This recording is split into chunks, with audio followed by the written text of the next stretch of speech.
زندہ ہیں، حقیقت کچھ اور ہے، افسانہ کچھ اور ہے، خواب کچھ اور ہے، دن کا اجالا کچھ اور ہے۔ میرے بھائی سفر گھر بیٹھ کے میپ پر ماپنا اور ہے، اور سواری پر بیٹھ کر وہ منزلیں طے کرنا کچھ اور ہے۔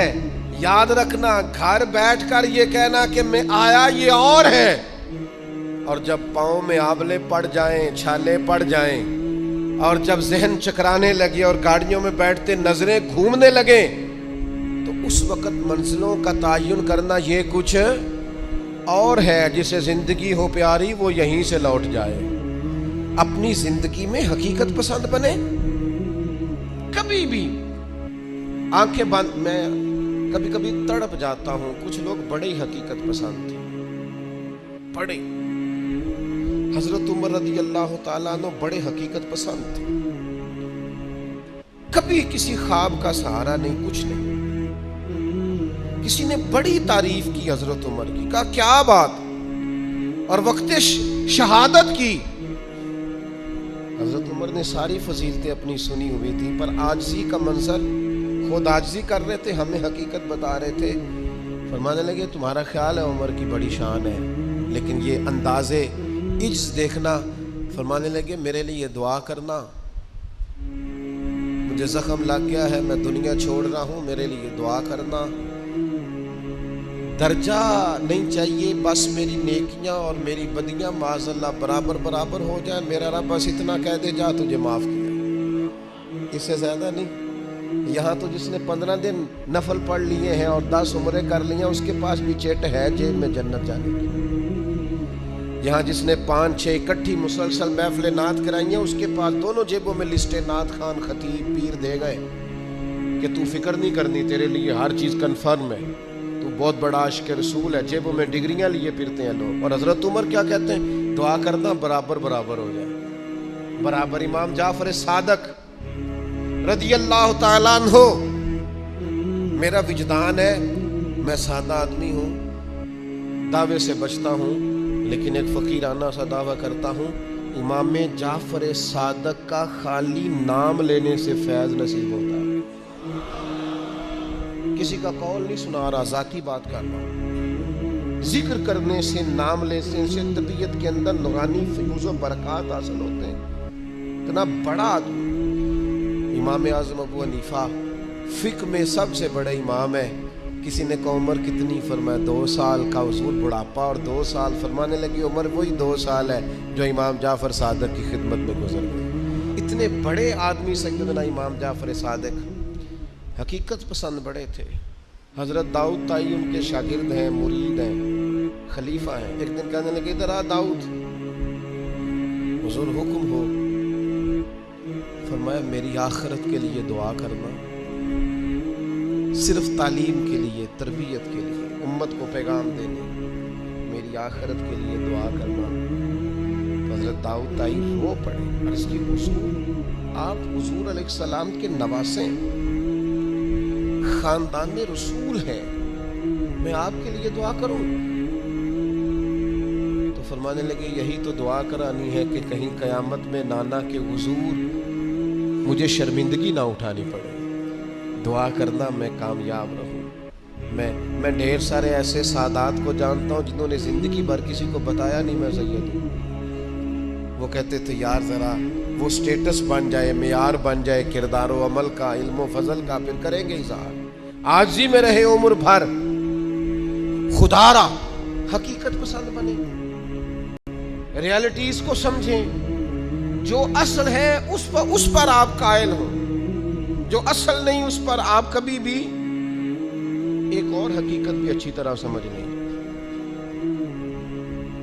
یہ ڈھیر سارے لوگ جو رکے دیتے ہیں، پیغام دیتے ہیں اور مجھ سے محبت کی وجہ سے بار بار دعا کا کہتے ہیں، انہیں ایک حقیقت سے پردہ اٹھا کے بتانے لگا ہوں۔ یہ کائنات کی بہت بڑی حقیقت ہے کہ جس کو مشکل آئی ہے نا، اس کے لیے اللہ آسانی بھی فرمائے۔ بہت بڑی حقیقت ہے، کیوں کہ قرآن مجید نے کہا فَإِنَّ مَعَ الْعُسْرِ يُسْرًا، إِنَّ مَعَ الْعُسْرِ يُسْرًا، فرمایا بے شک مشکل کے ساتھ آسانی ہے۔ بے شک مشکل کے ساتھ آسانی. یہ حقیقت ہے قرآن کی بتائی ہوئی. اس لیے جہاں جہاں بھی مشکلات ہیں وہ سمجھ لیں کہ بڑی جلدی یہ مشکلات دروازہ بنے گی، اور جیسے ہی دروازہ کھلے گا سامنے آسانیاں نظر آئیں گی. حضور غوث اعظم رضی اللہ تعالیٰ عنہ شیخ عبد القادر الجیلانی رضی اللہ تعالیٰ عنہ فرماتے مجھ پر سخت مشکلات آئیں، یہاں تک کہ بھوک کی وجہ سے، شدت بھوک کی وجہ سے میں زمین پر لیٹ گیا، اور ذرا میں پریشان ہونے لگا تھا کہ خود بخود میری زبان پر یہ آیتیں جاری ہو گئیں فَإِنَّ مَعَ الْعُسْرِ يُسْرًا، اِنَّ مَعَ الْعُسْرِ يُسْرًا. فرمایا میں آیتیں پڑھ رہا تھا، اٹھ کے بیٹھا، چلنے لگا، کام میں لگ گیا، چند ہی دنوں میں اللہ نے ساری مشکلات کو آسان فرما دیا. یہ حقیقت ہے، اس حقیقت کو کبھی جھٹلانا. اس لیے یہ جو لوگ اکثر کہتے ہیں نا کہ جناب اسلام پر بڑی مشکلات ہیں اور حالات بڑے سخت ہیں اور فلانا کیا کر رہا ہے اور فلانا کیا کر رہا ہے، تو میں کہا کرتا ہوں یہ جتنا زیادہ گمہ ہوتا ہے نا طوفان اتنا تیز آیا کرتا ہے. گھٹن جتنی زیادہ ہو ہوا پھر اتنی. مسلمانوں نہ گھبراؤ، خدا کی شان باقی ہے. ابھی اسلام زندہ ہے، ابھی قرآن باقی ہے. یہ کافر کیا سمجھتے ہیں جو ہم سے روز الجھتے ہیں؟ ابھی تو کربلا کا آخری میدان باقی ہے. ایسا تو کچھ نہیں ہے کہ حالات بالکل ٹھیک نہیں ہوں گے. یہ جتنی مشکلات ہیں یہ اپنے پہلو میں آسانیاں لے کے آیا کرتی. میں کسی زمانے میں بڑی سخت تکلیف کا شکار تھا تو میری والدہ بڑے دبے لفظوں میں کبھی کبھی ماتھا چوم کہتی پتر اللہ نے نہ دینا سانبے ہی نہیں جانا. تو وہ چلے سادے لوگوں کا جملہ ہے، اور اس جملے کے اندر ابھی بھی اتنے معاملات ہیں یہ کنٹرول کے، انتظامات کے، میں واقعی نہیں سنبھال سکتا. وہ کئی سارے لوگ ملیں تو تب سنبھالے جاتے ہیں. بھائی ہر مشکل اپنے دامن میں آسانی رکھتی ہے. ڈسٹرب نہ ہو، مینٹلی طور پر پریشان نہ ہو. جیسے ہی مشکل آئے قرآن کا یہ فیصلہ ہے کہ وہ اپنے ساتھ آسانی لے کے آئے گی. اور ایک اور حقیقت بھی اچھی طرح سمجھ لیں، رزق بندے کو تلاش کرتا ہے. آپ کو گھر سے نکلنا ہے، کوشش کرنی ہے، محنت کرنی ہے، لیکن جو جائز نہیں اس کی طرف ہاتھ نہیں بڑھانا. اس لیے کہ جو آپ کا ہے وہ تو آپ کو ڈھونڈ رہا ہے. بس آپ نے کوئی کاروبار شروع کیا نہیں، تھوڑی سی محنت کی نہیں، تو وہ جو آپ کا رزق ہے نا وہ آپ کو تلاش کر رہا ہے، وہ ڈھونڈ رہا ہے، وہ آپ تک پہنچ جائے گا. یہ اتنی بڑی، بہت سارے دوست آ کے کہتے ہیں مجھے کسی نے کہا تجھے بندش کر دیا. تو پہلے بھی کہہ چکا ہوں یہ ہو سکتا صحیح ہے اللہ نے بھیجا تھا آپ کی طرف اور رستے میں کسی بندے نے روک دیا. یہ کیسے ہو سکتا ہے؟ اتنی کمزور بات کیسے کر سکتا؟ اللہ نے بھیجا تھا بندے نے بندش کرا دی. یہ کیسے ہو سکتا ہے؟ کو بات کو سمجھیں، بھیجنے والا مالک ہے. سنیں رسول اللہ صلی اللہ علیہ وسلم کا اتنا قیمتی فرمان. غربت کے ہاتھوں پریشان ہونے والے اور یہ کہنے والے کہ کئی کاروبار شروع کیے ہیں میرا چلتا نہیں، جو قدم آگے رکھتا ہوں پیچھے جاتا ہے، وہ یہ اس حدیث کو ذرا سنیں اور اپنے ذہن سے ان ساری آزمائشوں کو نکالیں. اللہ کے پیارے رسول علیہ السلام نے فرمایا رزق بندے کو اسی طرح تلاش کرتا ہے جیسے موت بندے کو تلاش کرتی ہے. یہ جہاں بھی ہو، جس مقام پہ بھی ہو، جب وقت آتا ہے تو موت پہنچ جاتی ہے نا. تو جب خدا کا ارادہ کرم ہوتا ہے تو رزق بھی پہنچ جاتا ہے. آپ محنت جاری رکھیں، کاروبار کرتے رہیں، جدوجہد کرتے رہیں، جو آپ کا ہے وہ آپ تک پہنچ جائے گا. اپنی زندگی میں حقیقت پسند بنے. یہ ایسے ہی دوسروں کے پیسوں پر موج کرنے کا ارادہ ترک کر دیں. کسی اور کے گھر جا کے پیٹ بھرنے کا خیال اپنے دل سے نکال دیں. حقیقت پسند بنے، جو آپ کا ہے وہ انشاءاللہ. حضرت مولا علی شیر خدا رضی اللہ تعالیٰ عنہ نے نا ایک انار اللہ کے بارگاہ میں کسی غریب کو دیا انار. تو آپ فرماتے تھے مجھے اس کے بدلے 10 آئیں گے، چونکہ قرآن کہتا ہے ایک کے بدلے 10. تو دروازے پہ ایک شخص آئے دینے کے لیے، دیا آپ نے. تو ایک شخص صاحب انار لے کے آئے تو انہوں نے مولا علی شیر خدا کو 10 دیے. آپ فرمانے لگے یہ نہیں ہمارے.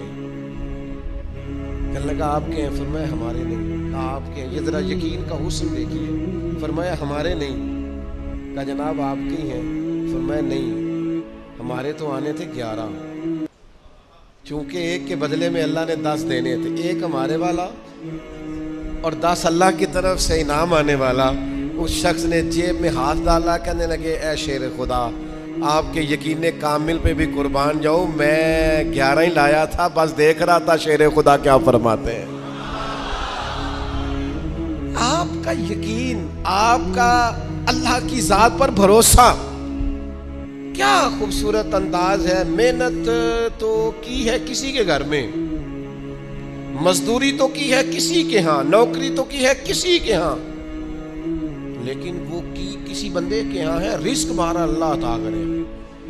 میرا خیال ہے اگر یہ ذہن بن جائے تو یہ جو ہم روز شکوے کرتے ہیں نا، فلانا ظالم ہو گیا، فلانا جابر ہو گیا، فلانا فاسق ہو گیا، اگر کوئی ہے تو ظاہر ہے وہ اپنے جرم کی سزا پائے گا، لیکن ہم اس آزمائش سے بھی باہر آ جائیں، زندگی حقیقت پسندوں والی گزاریں۔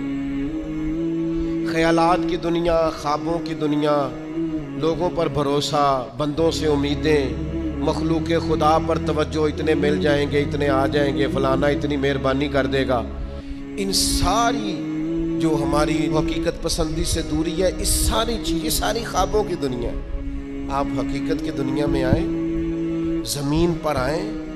کبھی بھی وہ کسی نے کہا تھا محبت کو سمجھنا ہے تو نہ سے خود محبت کر، کنارے سے کبھی اندازہ طوفان نہیں ہوتا، پانی میں اترے تو پتہ چلتا ہے پانی کتنا کتنا ہے۔